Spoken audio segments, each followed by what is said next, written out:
ya Tuhan,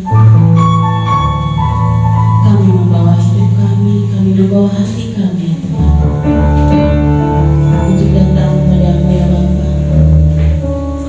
Ampuni segala dosa dan pelanggaran kami Tuhan, sehingga tidak ada dosa yang menghalangi untuk kami datang ke hadirat-Mu yang kudus Bapa.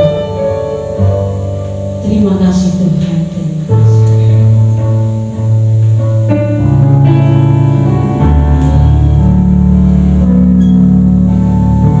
Tuhan, masalah boleh ada, pergumulan boleh Kau izinkan dalam hidup kami Bapa. Kami yang akan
kami sudah merasakan kebaikan-Mu Bapa. Tuhan Yesus, Engkau pimpin ibadah kami dari awal pertengahan sampai akhir Tuhan. Kami percaya setiap pujian dan penyembahan kami naikkan menjadi kekuatan buat kami ya Tuhan, dan kami percaya Engkau bertahta di atas setiap pujian dan penyembahan kami. Terima kasih Tuhan, hanya dalam nama Tuhan Yesus kami ucap syukur dan berdoa. Haleluya, amin. Silakan duduk Bapak Ibu Saudara. Puji nama Tuhan, kita sudah merayakan, kalau Indonesia sudah merayakan kemerdekaannya selama sudah 75 tahun. Tapi pertanyaannya, apakah kita sudah hidup merdeka? Hanya saudara sendiri yang tahu, hanya saya sendiri. Mungkin ada rahasia hati yang orang lain tidak tahu, tapi hanya Tuhan yang tahu. Biarlah pada pagi hari diciptakan melawan iblis, intimidasi iblis yang mencoba mengintimidasi kita atas dosa-dosa kita. Biarlah kita akan dimenangkan. Amin. Kita akan memuji Tuhan dengan satu pujian, lebih dari pemenang. Kita akan menang.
untuk mencari perkenanan Tuhan.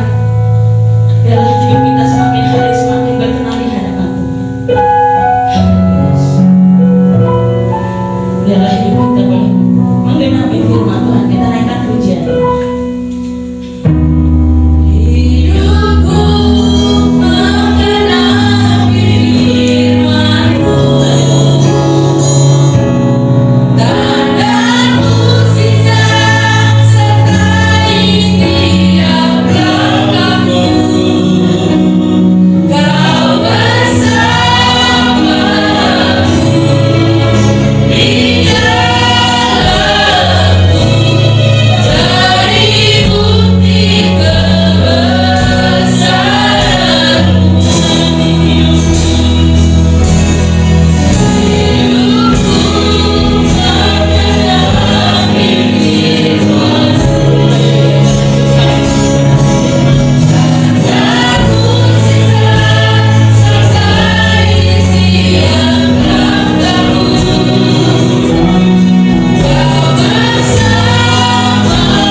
Tuhan tersenyum untuk GMPI Bangka Mas pagi hari ini.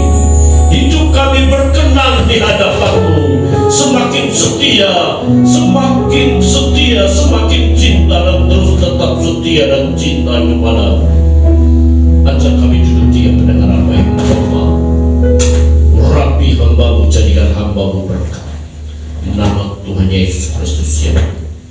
dipermuliakan.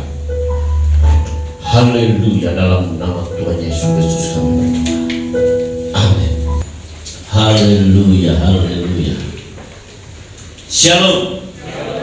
Tuhan memberkati kita hari ini, saudara yang dikasihi. Untuk mengisi kemerdekaan tidak mudah.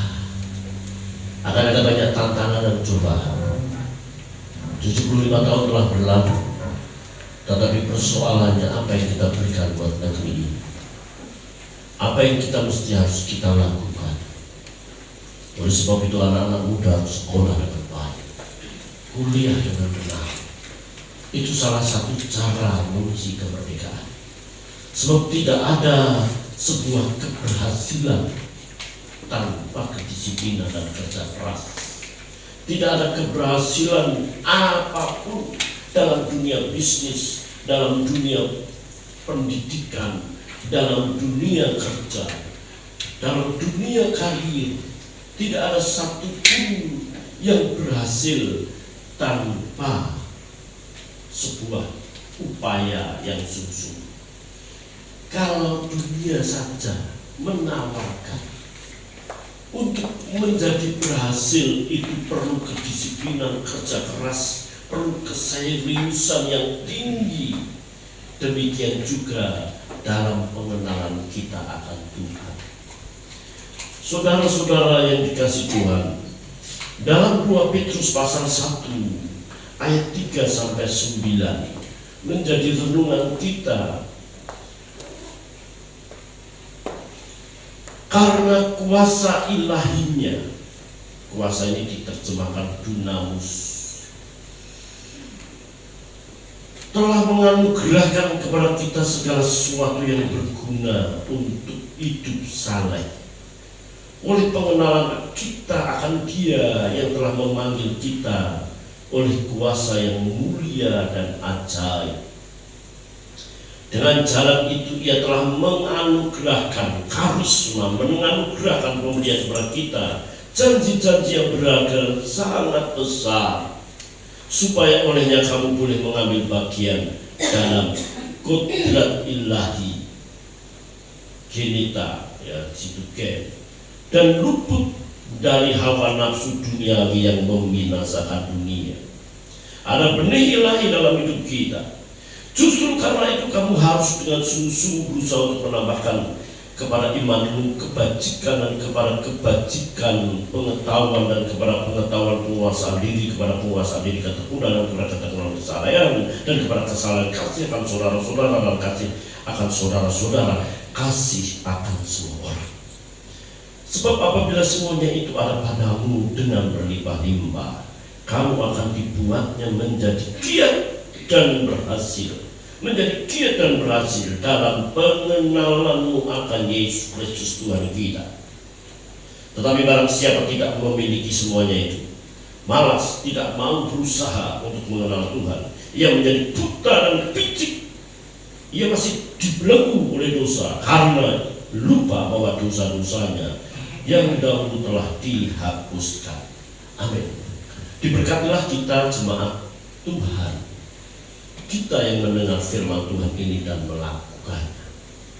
Saudara, ini tulisan terakhir ketika Petrus akan mengalami kematian dengan disalib dengan kepala yang di bawah. Ini ditulis kurang lebih tahun 66 sampai 68 Masehi. Kalau 1 Petrus, di mana terjadi penganiayaan orang Kristen yang begitu dahsyat, maka Petrus mengingatkan bahwa penganiayaan itu untuk menguji iman. Itu 1 Petrus pasal 1. Tetapi di dalam 2 Petrus pasal 2 itu merebaknya akan ajaran-ajaran palsu yang menarik mereka akan pengenalan kepada Kristus Yesus. Itu background, latar belakang daripada ayat ini. Pengiringan kita kepada Tuhan akan ada banyak tantangan, akan ada banyak cobaan yang membawa kita jauh dan semakin jauh. Sehingga lagu yang mengatakan ku tetap cinta walau pada saat menerpa, ku tetap cinta. Itu lagu bukan sebatas di bibir kita. Ku tetap setia, ku tetap setia. Saat kita menyanyi lagu itu sebuah komitmen kita dalam pengenalan kita akan Tuhan. Oleh sebab itu, saudaraku yang dikasihi Tuhan Yesus Kristus, dikatakan karena kuasa ilahinya. Ada kata karena kuasa ilahinya, ada kata karena ini berarti menunjukkan saudara yang dikasihi Tuhan teks dan konteks ayat sebelumnya. Karena apa? Karena kita telah menerima iman oleh karena keadilan Tuhan. Allah yang maha adil, Allah yang maha agung itu memberikan iman. Iman itu dari Allah. Kita hanya meresponi iman itu, menerima firman, menerima iman itu. Orang kalau menerima sesuatu sebagai rasa kita menghargai dan menghormati orang yang menerima, jelas harus kita pelihara, kita jaga. Orang yang bertanggung jawab atas iman kepada Allah, satu jelasnya harus mempertumbuhkan, bertumbuh, menghidupi iman itu supaya tetap hidup dengan membaca firman Allah, dengan pergumulan penyangkalan, dan itu berlangsung setiap hari. Itu merupakan proses edukatif, itu merupakan sebuah proses pembelajaran dan long life education, pembelajaran seumur hidup. Kita belajar untuk mempertumbuhkan iman itu sampai Tuhan memanggil kita. Dan saya tahu betul, percaya, yakin, orang-orang yang masuk dalam kerajaan surga adalah orang-orang yang imannya bertumbuh. Karena dia punya kesempatan untuk bertumbuh. 1 Petrus pasal yang kedua, ayat yang kedua, jadilah bayi yang baru lahir, yang akan air susu yang murni dan rohani, yang olehnya kamu bertumbuh dan memperoleh keselamatan. Saudara jangan berkata, aku nanti ingin seperti orang yang ada di samping Yesus ketika disalib. Hari ini ingatlah aku kalau engkau datang sebagai raja. Hari ini engkau akan masuk dalam etap bersama aku di Taman Venus. Dia tidak punya kesempatan untuk bertumbuh. Dia tidak punya kesempatan untuk ke gereja. Dia tidak punya kesempatan untuk berkata, ku tetap setia, walau badai topan menerpa, ku tetap setia. Dia tidak punya kesempatan untuk itu.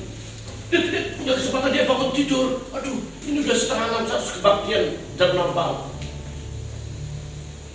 Dia tidak punya kesempatan untuk itu. Tapi kalau saudara dan saya punya kesempatan untuk itu, saudara, mari kita mempertumbuhkan iman kita.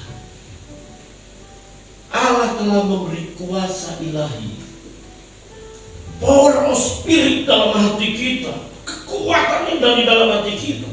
Kita akan memakai dan kita akan melakukan itu, mempertumbuhkan iman, mempertahankan iman itu.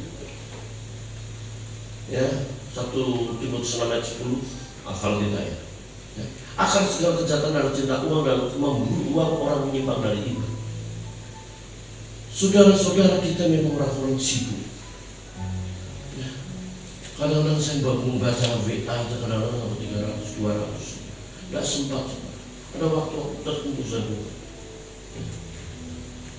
Kita orang-orang sibuk, tetapi mari kita mempertahankan iman kita. Jangan karena kesibukan kita ada ibadah, dan karena kesibukan kita lupa doa. Jangan karena kesibukan kita jauh dari Tuhan. Saudara-saudara yang dikasihi Tuhan, mari.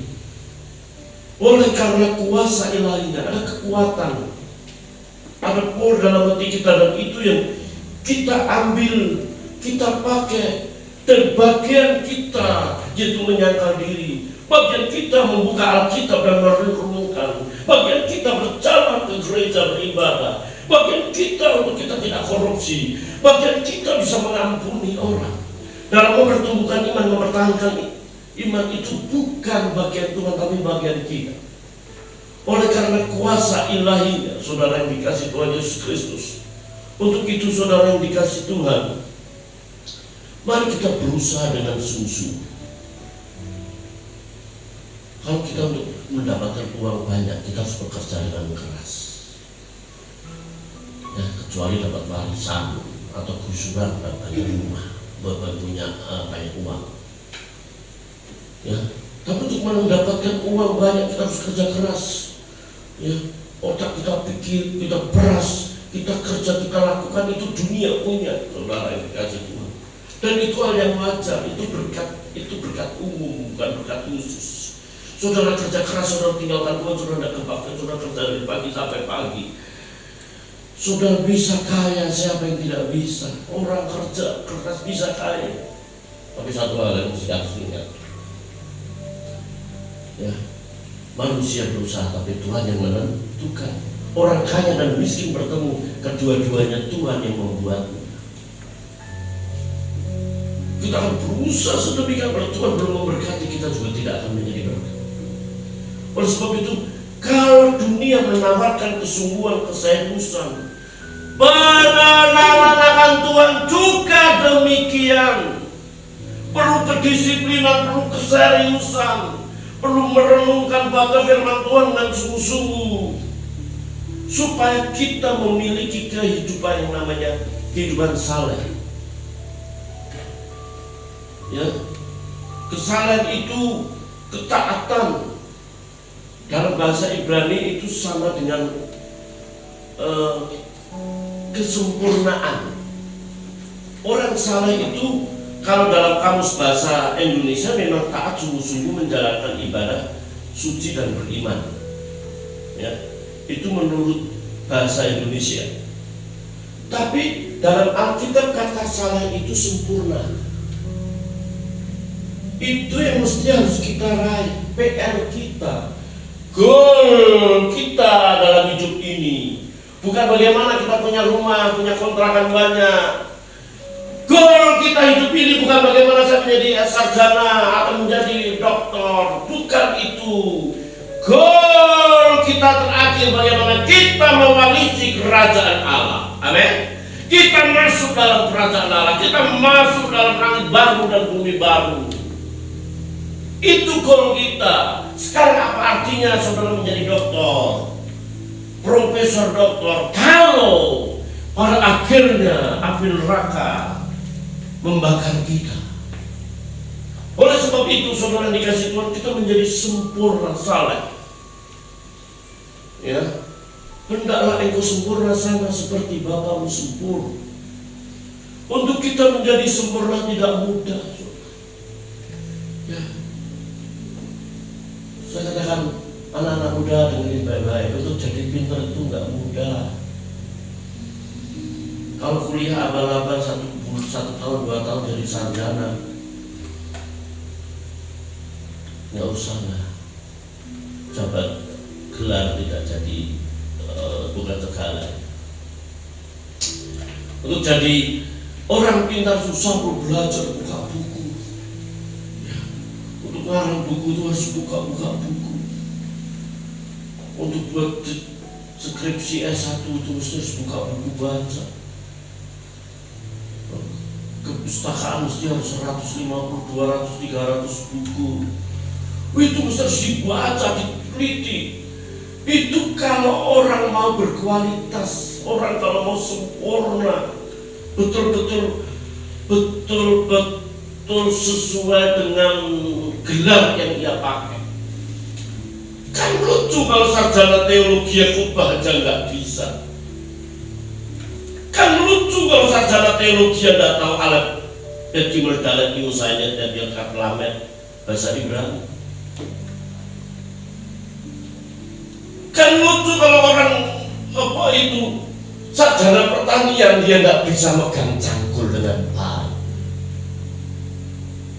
Betapa ironisnya kalau dia menjadi pengacara tapi ngomong aja AAU, nggak bisa ngomong apa-apa, nggak sesuai dengan gelar yang dia pakai. Dan ini banyak, dan ini yang merusak pendidikan di Indonesia. Ya, ruku-ruku kecil ada institut akademi, nggak sesuai dengan gelar yang baik. Kalau kita punya gelar kesempurnaan, gelar kerendahan hati, sarjana memberi, sarjana mengampuni, harus kita miliki. Itu saleh. Tapi untuk menjadi saleh, saudara yang dikasih Tuhan, harus sungguh-sungguh menambahkan iman dengan kebajikan. Kebajikan ini bahasa Ibraninya ton. Kalau baik, ton.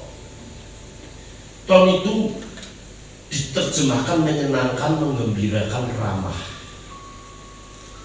Dalam bahasa Indonesia disinonimkan dengan kata serapan Arab baik atau bajik, terutama menandakan sesuatu yang memberi kebahagiaan atau kepuasan, yang mendampakkan kepuasan etika atau moral. Kebajikan. Jadi kalau orang beriman, itu kehadirannya membuat orang-orang di sekeliling senang. Jadi kalau kita bisa berkata, menyenangkanmu, senangkanmu, hanya itu kerinduanku, itu kebajikan. Kalau kita berkata menyenangkanmu, senangkanmu, suami-suami kalau nyanyi begitu, itu harus berani berkata, bernyanyi di depan istri, menyenangkanmu, senangkanmu, walaupun istrinya mukanya cemberut kayak pepaya Cibino, hanya itu kerinduanku. Istri-istri juga begitu mestinya, berani berkata begitu, menyenangkanmu, senangkanmu, hanya itu kerinduanku. Jangan waktu penerima amplop gaji blok langsung nyanyi menyenangkanmu. Waduh, saudara-saudara, menyenangkan itu kebajikan. Saudara harus menyenangkan orang-orang di sekitar kita. Itu tanda iman kita. Kalau kita kehadiran kita menjengkelkan, membuat orang nek, perkataan kita tidak menghibur, SMS kita membuat orang terluka, status-status kita di Facebook menyindir nama orang-orang tertentu, itu bukan kebajikan. Saudara, kata kebajikan ini dalam bahasa Yunaninya agathos. Agathos itu bicara soal kualitas jasmani dan moral. Ya, agathos. Ada agathos baik, kalos juga baik. Kalau kalos itu cantik. Ya. Tapi kalau agathos ini, saudara, kalau saya bacakan, menerangkan gagasan yang baik, sebuah kualitas moral. Moral juga bukan karena kita tidak mencuri, tidak berzina, tidak memiliki kata-kata yang jorok dan kotor gitu. Bukan sebatas itu. Kalau standar kita seperti itu sama dengan dunia. Standar kita harus seperti Yesus, seperti Kristus. 1 Yohanes pasal 2 ayat 6. Siapa yang mengatakan hidup di dalam dia, ia wajib hidup sama seperti dia itu. Kebajikan menambahkan dengan pengetahuan. Pengetahuan itu ginosko dan oida. Oida itu juga mengetahui, tapi ginosko memiliki arti mempelajari untuk mengetahui, memperoleh dari pengamatan, mengerti, memahami dengan kenal. Jadi menjadi sebuah riset. Ya. Kemarin saya di penelitian itu saya pikir semakin lama guru mengajar itu semakin berkualitas, menjadi contoh. Tapi setelah dihitung di litbang, rupanya semakin orang menjadi guru itu tidak jaminan memahami dan meneladani Kristus. Justru usia-usia yang muda, usia-usia yang matang. Ya, itu berdasarkan riset. Nah, kalau mengenal Tuhan itu harus dipahami dari satu-satu. Oh, peristiwa ini, oh saya di papan masjid ini mau dipersiapkan menjadi gembala sidang. saya dipersiapkan saya banyak masalah ini supaya saya mendapat itu merupakan sebuah pemikiran. Pengenalan akan Tuhan bukan sebatas kita baca firman Tuhan, tapi peristiwa hidup dari satu ke satu, dan pekerjaan demi pekerjaan, dari kekurangan demi kekurangan, itu kita mengenal Tuhan. Saya percaya dari pengenalan itu menjadi penguasaan diri, menguasai diri. Artinya saudara, penguasaan diri itu memiliki self control. Itu dikatakan eukaryotia, mengendalikan diri, mengerti apa yang harus dilakukan, apa yang perlu dimakan, dan kapan harus makan. Wah itu. Kalau seumuran kita itu ya seumuran saya 50-40 itu, makanya sudah tidak lagi kayak orang pergi kondangan tidak pernah makan. Karena ada kan orang pergi kondangan ada kesempatan kan, makanya setinggi gunung, naik-naik. Ya. Udah nasinya banyak, minyak banyak, nggak tahu itu karbohidrat semua. Ya, kalau dia triglyceridnya atau kolesterolnya tinggi jangan disalahkan. Orang kalau binaraga itu saudara, itu nggak makan nasi loh. Ya. Dulu saya suka fitness, saking rajinnya fitness setiap hari, lupa makan, akhirnya tipes. Akhirnya sekarang tidak pernah lagi fitness. Ya. Benar lagi itu untuk membentuk otot-otot itu kerja keras dia, dibatasi makan nasinya. Dia bisa mengendalikan diri, makanan banyak dia bisa makan ya. Makan banyak. Waduh. Tapi memang repot kalau jadi pendeta, saudara. Apalagi kalau saya diundang di Bangsa Utara, itu orang Batak itu ya, itu sama pendeta hormatnya, waduh, minta ampun.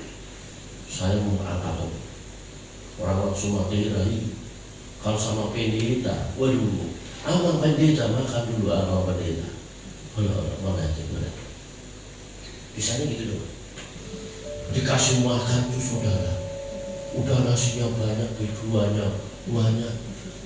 Udah tahu pendetanya kecil juga. Kalau kekenyangan tidak bisa pulang gimana?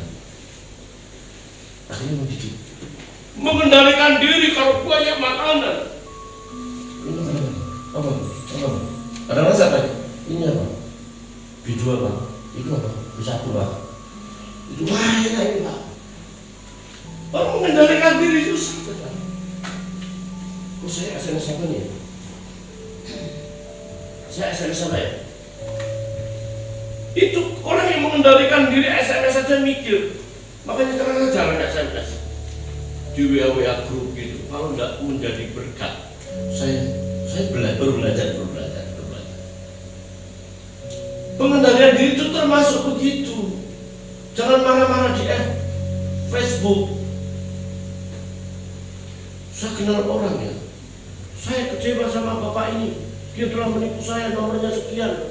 Ngomongnya jorok kotor. Makanya saya nggak pernah membalas atau komen-komen untuk pendeta-pendeta yang sedang berantem itu.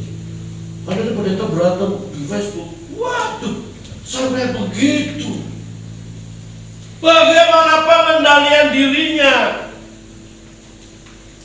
Self control, eukaryotia.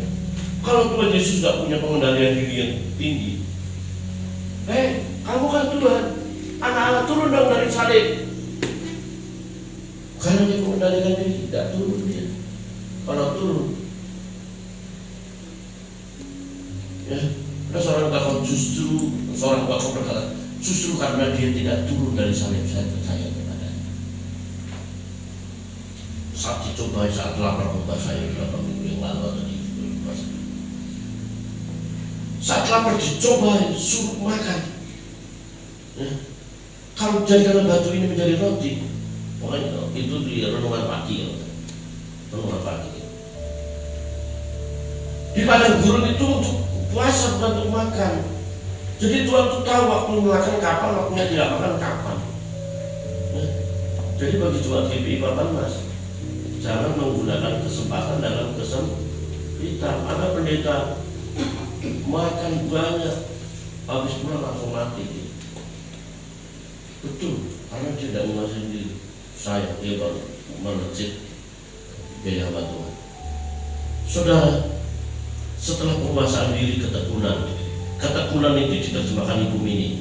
Ibu Mini sabar, sabar tinggal sementara dalam kesulitan. Kalau kita dalam keadaan sulit, ya kita sabar aja. Tidak selamanya saudara kurang, ya.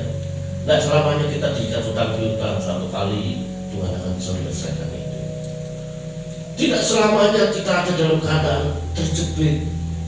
Ada waktunya dan itu merupakan sebuah dinamika kehidupan. Kalau saudara kaya terus, saudara tidak bisa mengupahnya orang miskin. Ya. Kalau saudara dalam keadaan kelimpahan terus, saudara tidak bisa mengempati orang-orang yang kekurangan. Tetapi saudara juga tidak akan pernah dalam keadaan terus-menerus dalam keadaan kekurangan. Mazmur pasal 23 ayat 1 kita kenal ya. Tuhan adalah gembalaku, takkan kekurangan aku. Oleh sebab itu mari kita sabar menghadapi kesulitan dan masalah. Oleh sebab itu kalau kita sudah sabar, saleh, kita akan mengasihi orang-orang di sekitar kita. Orang-orang di lingkungan kita tanpa memandang agama. Kalau saudara mau tidak usah lihat itu agama apa. Tidak usah lihat. Satu kali ketika saya lewat Nyonya Lebah itu ada Panti Jumbo. Ya nanti kalau ada berkat kita ke situ. Itu kan Panti Jumbo itu memang tidak terkenal di trayek itu. Saya masuk ke situ. Ada banyak, ada orang yang umur 90, 60 itu kayak barang aja dijejer gitu, ditaruh di apa? Supaya kena matahari, dipanasi, biar panas. Ya, saya punya cucu yang masih 3 bulan kan, suka dipanasi juga pagi-pagi. Itu orang-orang berarti. Mengasihi orang-orang itu tidak usah memandang agama apa, suku apa. Sekalipun orang itu menyakitkan kita, mari kita tetap bisa melakukan apa yang bisa kita lakukan. Orang-orang yang masuk dalam kerajaan surga, orang-orang yang mendiami langit baru dan bumi baru adalah orang-orang yang memiliki keberhasilan. Bukan keberhasilan mencapai kesarjanaan, bukan keberhasilan kekayaan, tetapi keberhasilan akan pengenalan akan Tuhan. Menggunakan kekuatan Tuhan itu untuk kita hidup saleh, untuk kita sungguh-sungguh akan menyenangkan orang lain, menyenangkan orang-orang di sekitar kita. Kita bertumbuh dalam iman kita menjadi berkat bagi orang lain, saudara, menguasai diri, dan kita tekun, dan akhirnya kita mengasihi orang-orang di sekitar kita. Seandainya sawah itu begitu subur, tetapi kalau tidak dicampur, tidak diberi pupuk dan benih, tidak akan pernah menghasilkan padi yang mengenyangkan dan membahagiakan. Sekalipun kuasa Allah ada dalam diri saudara, tapi kalau saudara tidak ada penyangkalan diri, tidak ada usaha dan ketekunan, maka sia-sialah pengiringan kita kepada Tuhan. Amin. Ku tetap cinta. Mari kita bangkit berdiri. Ku tetap cinta.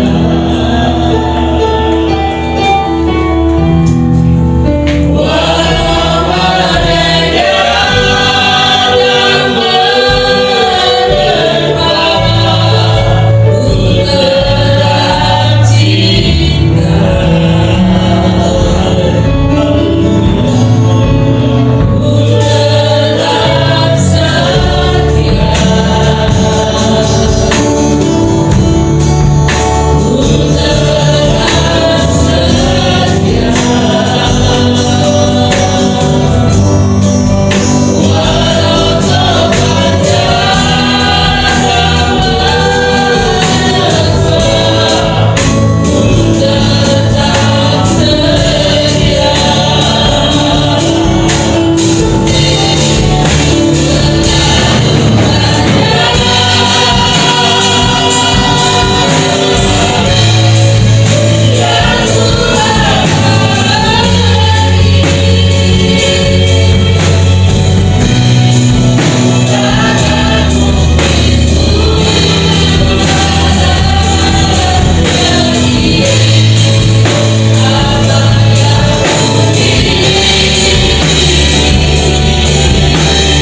Bagi yang lemah Tuhan menguatkan. Bagi yang belum mendapat pekerjaan, Tuhan akan memberikan pekerjaan agar perekonomian keluarga mereka semakin hari semakin diberkati. Kami mau percayakan mereka dalam tangan Tuhan. Jemaat yang Engkau kasih, biarlah terus dari hari ke hari dalam segala kehidupan. Anak-anak yang mulai dan sedang sekolah kuliah, ya Tuhan, sekalipun melalui daring, pembelajaran jarak jauh, bila mereka sungguh-sungguh belajar dengan baik, sehingga mereka boleh semakin hari semakin mengalami kemajuan dalam pengetahuan yang saat ini mereka. Bapa, doa kami bila Tuhan negeri ini segera terlepas dari COVID, sehingga semua berjalan dengan normal kembali, ya Tuhan. Anak-anak boleh sekolah, boleh mengajar, dosen-dosen juga boleh mengajar kembali. Kami percayakan negeri ini dalam tangan Tuhan. Berkati kami semua. Terus kami bawa Bapak Sia dalam tangan Tuhan. Kami tahu Engkau baik, dan kami percayakan pergumulan keluarga ini dalam tangan Tuhan. Tuhan mendengar dan mengabulkannya. Bapak, terima kasih. Sebelum jemaat mau pulang, jemaat akan memberikan persembahan bagi. Biarlah persembahan ini menjadi berkat bagi pelayanan di tempat ini, dan jemaat Tuhan semakin diberkati. Bimbing perjalanan jemaat pulang sampai kepada dengan selamat, dengan penuh sukacita dan membawa berkat. Saudara rakan mata jiwa dan pengelolaan yang berkat. Damai sejahtera